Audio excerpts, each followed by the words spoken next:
Thanks again for coming in. No worries, thanks for having me. Yeah, pleasure. Okay, come most of Keep it punchy too. About 10 minutes. Yeah. And then we'll get to Claire. Yeah. Yeah. Yeah, you guys don't want me to take the I'm photos? watching it. Hey? I'm on the ball.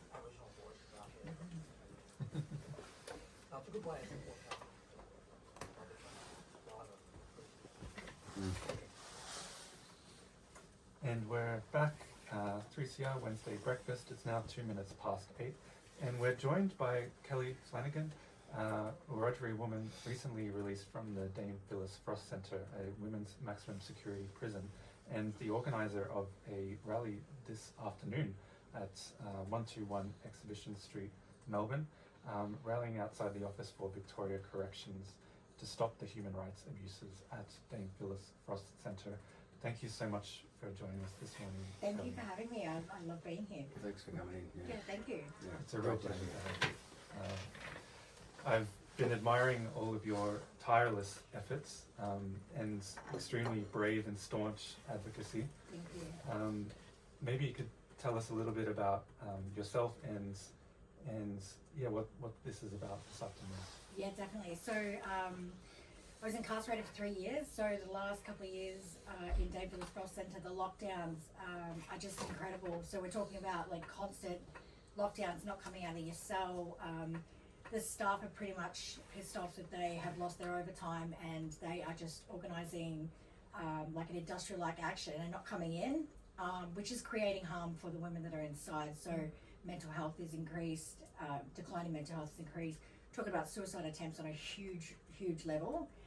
And people are not management are not really talking about it. They're just, ignoring that it's happening. So when I got out, March 22, I was like, this just can't happen. So I've just been so noisy after I've been out. I've been running amok online. I've been,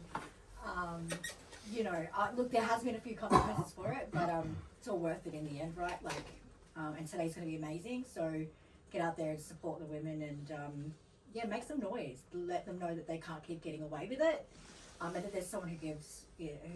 So, yeah.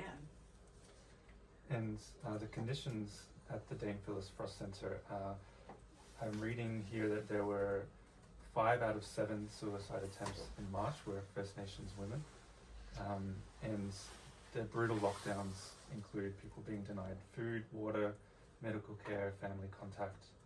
It sounds really horrific. Yeah, and I know, like, some people when I've spoke about this, it's like, there's no way that can be happening in Australia.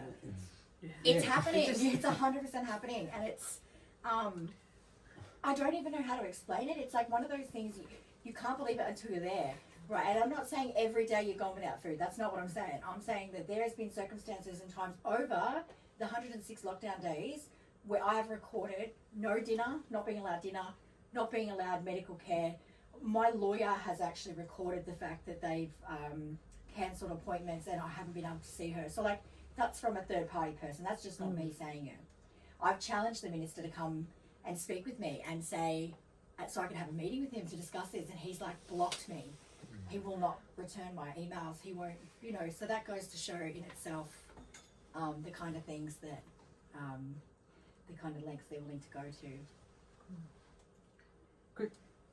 Because, correct me if I'm wrong, there was staff reductions made some years ago, wasn't there? And they've never been sort of addressed in terms of correcting that. Yeah. So I think it's what's really important to remember is that before the new general manager and Morgan started, we had enough staff. We were not locked down. So what's happened is this new general manager has come in. She's gone, you know what, we're cutting overtime. We're cutting the extra shifts. So everyone needs to go home. They're only allowed 8 hours overtime a week. So what in turn that's doing is the people that are working in the environment are going, you know what, we're all going to band together. We're going to create an industrial-like action, and we're not going to show up to our shift. We're going to conduct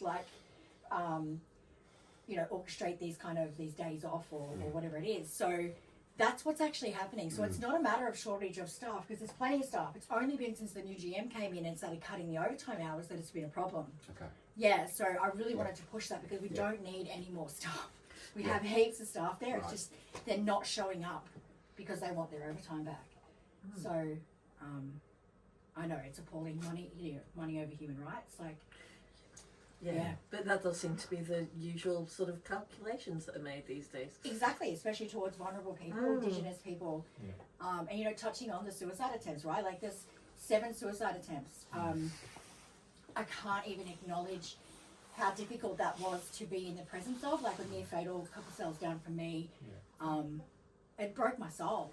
It absolutely broke my soul. Like, I come out, that happened 2 days before I got out. That has been the passion and the drive for this, is that can't be allowed to happen. It's horrific. And maybe, I mean, I'd also like to talk a bit about the racism that underpins all this. Yeah. Well, so I received a letter a couple of days ago saying that the prison had actually lost my artwork. So I'm a painter. This is the kind of behaviour that they do. They will hit you kind of where it hurts. The art for me is like my life. I love it. Yeah. So this is what they've done. They've sent me a letter. There's been artwork missing. They've had months to try and locate it. They sent me a letter going, you know, look, we can't locate it. We're sorry about that, but we did it. We've done everything we could. And that's just one of the things they've done since I've been out. There's been other things as well that have targeted me and my racial, you know, my race. So, But you decided you're still going to keep making some noise, like you said. oh, I'm not going anywhere. I'm not going nowhere. And you know what? With getting that letter, and I shared it online because I want everyone to see what it's about and the way they operate. But it's just made me more fierce. Like, got up this morning and I'm ready to go. So let's go out and make a scene and hold them accountable. Yeah. And you have some demands, a list of demands. That I do. So we've, you know, I think it's important for everyone to know that at the end of this, we are seeking some demands from the Minister. One of them is ending the lockdowns at Dame Phyllis Frost Centre immediately. We need to stand down the General Manager of Dame Phyllis Frost Centre for a full investigation into her conduct that resulted in the human rights breaches. Disclose the practices, reasons and decision-making criteria, the list of all units locked down and the number of women impacted in each, including the number of Aboriginal and Torres Strait Islander women, and the length of time of each lockdown. They need to disclose strategies implemented to date to address the lockdowns and psychological injuries caused by the lockdowns. Disclose the precautions in place to ensure there is access to culturally safe supports during the lockdowns. Disclose all documents that prove that culturally specific services had been delivered to First Nations people throughout the lockdowns.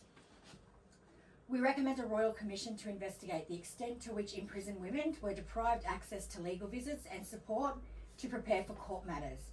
That is huge because there's been so many women who have been denied court preparation appointments, and which obviously causes them not to be able to go to court until they have those appointments. So that one's really important. The extent to which the imprisoned women were denied access to food and clean water while being in their cells during lockdown.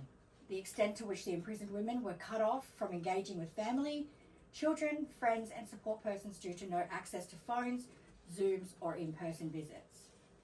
The extent to which imprisoned women were denied medical services such as seeing doctors, nurses, mental health practitioners and drug and alcohol supports.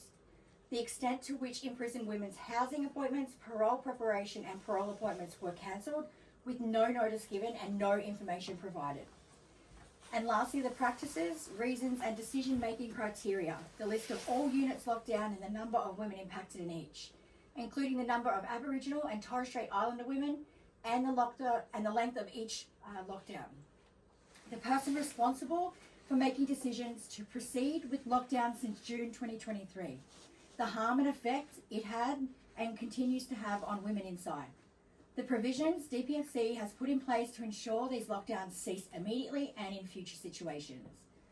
To determine the accountability of departments and individuals making decisions resulting in human rights abuses and harm suffered by the imprisoned women. What support and individualised services are required to assure that the impacted women are addressing the harms that has been caused by the lockdowns, and whether the harm suffered by the impacted women is by its nature an exceptional circumstance. So that's our demands. It's a big list, but it's all And are really those relevant. available online? It is available online, so there's a lot of posts and stuff floating about, and we'll also be handing out flyers today as well. with the minister's details attached to the bottom. We think that everybody should contact the minister and ask him what he's doing. Yeah. Getting goosebumps thinking about that rally. That's Yeah, a good one. yeah. Hopefully Yeah. it's going to be, Yeah. you know, got some shirts Yep. going. Post Kelly's it. wearing a great shirt that says "Warning: Dame Phyllis Frost Centre human rights breaches in progress." Yeah. Yeah, there's plenty of these to go around. So come down and get a shirt and run them up with me.